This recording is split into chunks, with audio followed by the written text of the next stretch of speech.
ಯಾಕಂದ್ರೆ ನನ್ನ ಮೇಲೆ ನಾನು ಪತ್ರಕರ್ತೆಯಾಗಿದ್ದಾಗ ಜನರ ಕಷ್ಟಗಳನ್ನ ಕೇಳಿದಾಗ ನಾನು ಅದನ್ನ ವರದಿ ಮಾಡ್ತಾ ಇದ್ದೆ. ಅದು ನನ್ನ ವ್ಯಾಪ್ತಿಗೆ, ನಾನು ಒಬ್ಬ ಪತ್ರಕರ್ತೆಯಾಗಿ ರಿಪೋರ್ಟರ್ ಆಗಿ ನನಗೆ ಸಿಕ್ಕಂತ ಒಂದು ವ್ಯಾಪ್ತಿಯಲ್ಲಿ ನಾನು ಅವರಿಗೆ ಸ್ಪಂದಿಸುವಂತಹ ಒಂದು ಗುಣವನ್ನ ನೀವು ಈಗಲಿಂದಲೇ ಮಕ್ಕಳಿಗೆ ಕಲಿಸುವಂತಹ ಮನೋವೃತ್ತಿಯನ್ನ ಬೆಳೆಸ್ಬೇಕು. ಅದಾಗಲೇ ಮಾತ್ರನೇ ಆ ಸಂಸ್ಕಾರ ಏನು ನಾವು ಗಿಡವನ್ನ ಮಣ್ಣಿಗೆ ಬೀಜವನ್ನ ಹಾಕಿದಾಗ ಮೊಳಕೆ ಹೊಡೆಯುತ್ತೋ ಆ ರೀತಿ ಆ ಮಕ್ಕಳಲ್ಲಿ ಸಂಸ್ಕಾರ ಬೆಳೀತಾ ಬೆಳೀತಾ ಅವರು ಒಂದು ಸಮಾಜಕ್ಕೆ ದೊಡ್ಡ ಕೊಡುಗೆಯಾಗ್ತಾರೆ.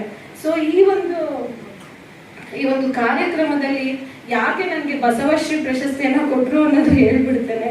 ಬಹುಶಃ ಲೋಕೇಶ್ ಸರ್ ಅವರು ನನಗೂ ನಿಜವಾಗ್ಲೂ ಪರಿಚಯನೇ ಇರಲಿಲ್ಲ. 1 ವರ್ಷದ ಹಿಂದೆ ಈ ಒಂದು ಭೂವಿಕಾ ಅನ್ನುವಂತ ಒಂದು ಕಂಪನಿ ಹಲವು ಬಡವರು ಮಧ್ಯಮ ವರ್ಗದವರ ಹಣವನ್ನ ನಾವು ನಿಮ್ಗೆ 1 to double ಮಾಡ್ತೇವೆ ಅಥವಾ ನಾವು ನಿಮ್ಗೆ ನಿವೇಶನವನ್ನ ಕೊಡ್ತೇನೆ ಅಂತ ಹೇಳಿ ಹಾಕಿಸ್ಕೊಂಡು ಇದುವರೆಗೂ ಕೂಡ 15 ಕೋಟಿ ವಂಚನೆಯನ್ನ ಮಾಡಿದ್ದಾರೆ. ಇದುವರೆಗೂ ಕೂಡ ಅವ್ರಿಗೆ ಶಿಕ್ಷೆ ಆಗಿಲ್ಲ.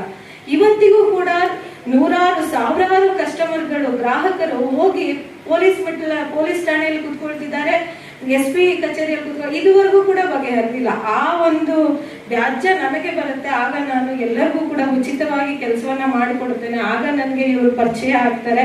ಇವರು ಇದೊಂದು ನಿಜವಾಗ್ಲೂ ನಾನು ಎಲ್ಲಿಯ ಸಾಹಿತ್ಯ, ಎಲ್ಲಿಯ ಪತ್ರಿಕೋದ್ಯಮ, ಎಲ್ಲಿಯ ರಂಗಭೂಮಿ, ಎಲ್ಲಿಯ ಈ ಒಂದು ವೇದಿಕೆ, ಎಲ್ಲಕ್ಕಿಂತ ದೊಡ್ಡದು ಈ ವೇದಿಕೆಯನ್ನ ಗೌರವಿಸಿ ನಾವು ಸರ್ ಅವ್ರು ಕರೆದ ತಕ್ಷಣ ಸರ್ಗೆ ಹೇಳಿದ್ರು, ನಾವು ಬೆಂಗಳೂರಿಂದ ಬಂದದ್ದು ದೊಡ್ಡದಲ್ಲ, ಅದರ ಹಿಂದಿರುವಂತ ಒಂದು ನಿಲುವಿದೆಯಲ್ಲ, ಶ್ರದ್ಧೆ ಇದೆಯಲ್ಲ, ಇಲ್ಲಿ ಬರ್ಲೇಬೇಕು. ಯಾವುದೋ ಒಂದು ಅದ್ರ ಹಣ ಬರುತ್ತೋ ಬರಲ್ವೋ ಅದು ಸೆಕೆಂಡರಿ, ಆದ್ರೆ ನಾವು ಮಾಡುವಂತ ಮೌಲ್ಯ ಪ್ರತಿಪಾದನೆ ಇದೆಯಲ್ಲ ಅದು ನಮ್ಮ ಸಮಾಜಕ್ಕೆ ಮಾಡಬೇಕಾದಂತ ಕೊಡುಗೆ. ನಾನು ಕೊನೆಯದಾಗಿ ಚೊಕ್ಕದಾಗಿ ಹೇಳೋದಿಷ್ಟೇ, ನಮಗೆ ಒಂದು ಕಮ್ಮಾರನ ಕೆಲಸ ಸಿಗ್ಲಿ, ಆಚಾರ್ಯ ಕೆಲಸ ಸಿಗ್ಲಿ, ಅಥವಾ ಪತ್ರಕರ್ತನ ಕೆಲಸ ಸಿಗ್ಲಿ, ಸ್ವಾಮೀಜಿಯ ಕೆಲಸ ಸಿಗ್ಲಿ, ಅಥವಾ ಸೇವೆ ಮಾಡುವಂತ ಯಾವುದೇ ಕೆಲಸ ಸಿಗ್ಲಿ, ಪ್ರಾಮಾಣಿಕವಾಗಿ ಯಾವುದೇ ಒಂದು ಅಳುಕಿಲ್ಲದೆ ನಮ್ಮ ಮುಂದಿರುವಂತಹ ದೀನರ ದಲಿತರ ನೋವನ್ನ ಆಲಿಸಿ ಅವರ ನೋವಿಗೆ ಸ್ಪಂದಿಸುವಂತಹ ಮಾನವೀಯತೆಯನ್ನ ಬೆಳೆಸ್ಕೊಂಡು ನಮ್ಮ ಮಕ್ಕಳಿಗೂ ಕೂಡ ಅದೇ ಶಿಕ್ಷಣವನ್ನ ಕೊಡೋಣ, ನಮ್ಮ ಸಮಾಜಕ್ಕೂ ಕೂಡ ನಮ್ಮ ಸುತ್ತಮುತ್ತಲಿನವ್ರಿಗೂ ಕೂಡ ಅದೇನ್ನೇ ಕಲಿಸಿಕೊಡೋಣ.